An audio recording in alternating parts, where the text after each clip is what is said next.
بسم اللہ الرحمن الرحیم۔ السلام علیکم ناظرین ایک دفعہ 3 ڈاکو رات کو ڈاکہ ڈالنے کے لیے ایک گھر میں گئے۔ جب وہ اس گھر کے ایک کمرے میں داخل ہوئے تو 3 خوبصورت اور حسین اور جمیل لڑکیاں سو رہی تھی۔ جب ڈاکو نے ان کو اکیلے دیکھا تو ان کے دل میں شیطان نے شیطانگی پیدا کر دی اور انہوں نے ان تینوں لڑکیوں کے ساتھ اس کمرے میں زبردستی زنا کرنا شروع کر دیا۔ اس کمرے میں اندھیرا اتنا تھا کہ ان تینوں لڑکیوں کو ان لوگوں کی شکل کی پہچان نہ ہوئی اور وہ تینوں ڈاکو بھی لڑکیوں کی شکل کو نہ دیکھ سکے۔ تینوں بہنوں سے زبردستی زنا کر کے وہ ڈاکو وہاں سے چلے گئے۔ چند دنوں بعد وہ تینوں ڈاکو ایک گلی میں سے گزرے جس گلی میں مسجد تھی۔ اس مسجد میں امام صاحب تقریر فرما رہے تھے کہ زنا انسان پر ایسا قرض ہے جو انسان کو ہر حالت میں ادا کرنا پڑتا ہے، لیکن اگر کوئی انسان اللہ کے دروازے پر توبہ کر لے تو اللہ تعالیٰ اس کے قرض کو زائل کر دیتا ہے، لیکن شرط یہ ہے کہ سچے دل سے توبہ کر لے۔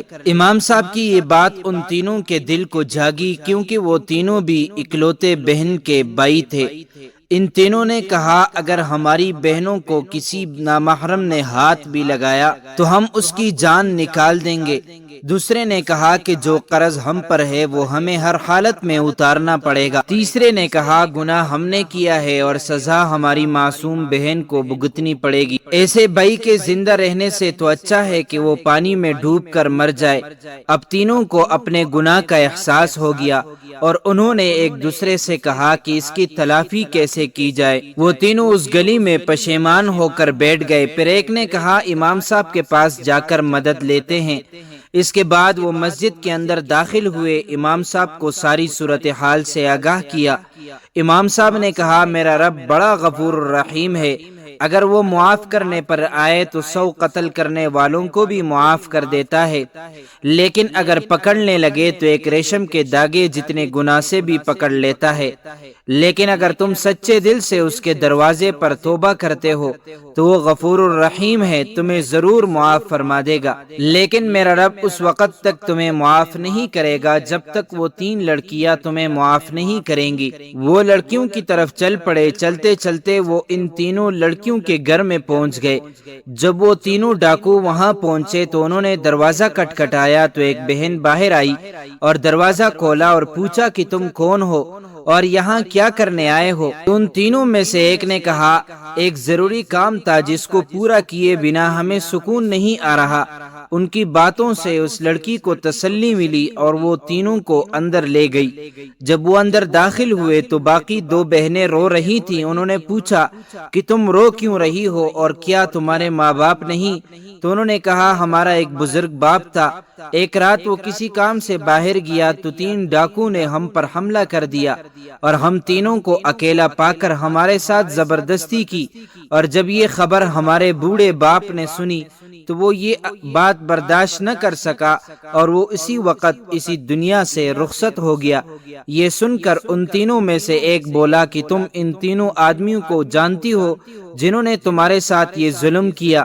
تو ان تینوں نے کہا اندھیرے کمرے میں جب انہوں نے ہم سے زبردستی زنا کیا تو ہم ان کی شکل نہ پہچان سکے، اگر آج وہ ہمارے سامنے آ جائے اور ہم ان کو پہچان لے تو ہم ان کے ٹکڑے ٹکڑے کر دیں گے، اور اس کے بعد ہم اپنے پیٹ میں پلتے ہوئے ان کے بچوں کو بھی قتل کر دیں گے، کیونکہ جن کے نامعلوم باپ کا کردار ایسا تھا تو بڑے ہو کر وہ بہت بڑے مجرم بنے۔ یہ سن کر ان تینوں میں سے ایک ڈاکو نے کہا کہ اس رات تم سے زبردستی زنا کرنے والے ہم تینوں تھے۔ یہ سن کر ان تینوں کے پیروں تلے زمین نکل گئی اور ایک بہن نے ایک خنجر اٹھایا اور ایک ڈاکو کی گردن پر رکھ دیا اور کہا کہ تمہاری وجہ سے ہم نے اپنے بوڑھے باپ کو کھو دیا ہے اور ہمارے کردار کو تم نے خاک میں ملا دیا ہے، اب تمہارا اس دنیا میں رہنے کا کوئی حق نہیں۔ دوسرے نے کہا کہ واقعی ہم سے بہت بڑا گناہ ہوا ہے، لیکن ہم اس کی تلافی کرنے کے لیے ہی تمہارے پاس آئے ہیں، اگر ہم اپنے گناہ کی توبہ نہ کرتے تو ہم دوبارہ اس گھر میں کیوں آتے اور اپنے گناہ کے بارے میں بھلا تم کو کیوں بتاتے؟ یہ سن کر اس نے کہا کہ تم اپنی غلطی کی اصلاح کیسے کر سکتے ہو؟ انہوں نے کہا کہ ہم تم تینوں بہنوں سے شادی کریں گے اور اسی طرح ہم اپنے بچے کو ایک باپ کا نام دیں گے۔ پھر وہ لڑکیاں بھی ان کی اس بات پر رضامند ہو گئیں اور ان سے شادی کرنے کے لیے تیار ہو گئیں۔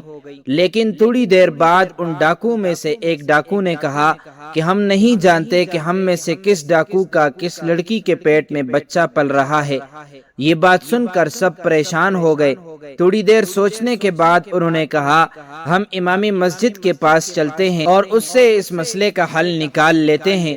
پھر ایک نے کہا کہ ہم امام صاحب کو یہاں بلا لیتے ہیں۔ ان دونوں نے اس کی بات پر اتفاق کر لیا۔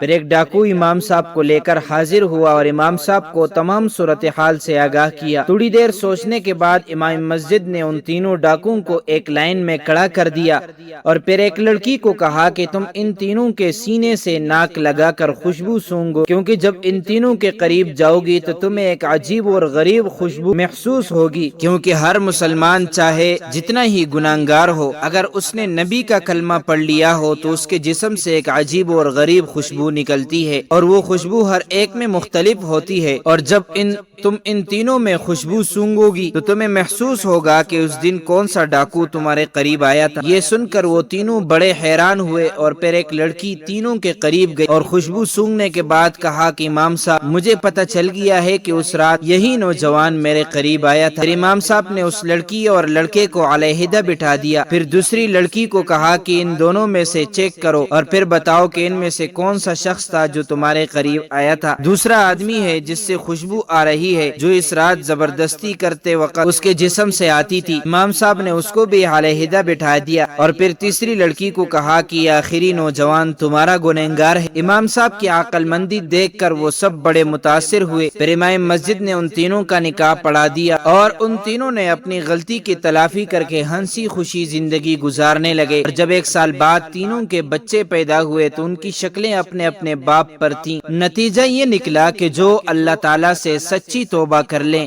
اللہ تعالیٰ اس کے لیے تمام مشکلات آسان کر دیتے ہیں۔ اللہ تعالیٰ ہمیں سچی اور پکی توبہ نصیب فرمائے، آمین۔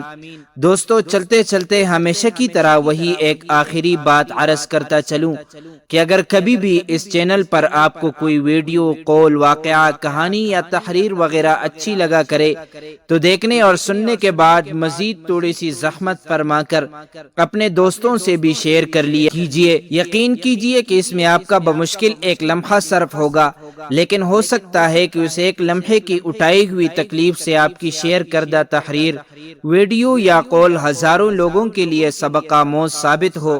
جزاک اللہ خیرن کثیرا۔ تو معزز ناظرین، امید کرتا ہوں آپ کو یہ ویڈیو اچھی لگی ہوگی۔ مزید معلومات کے لیے ہمارے چینل کو سبسکرائب کیجئے۔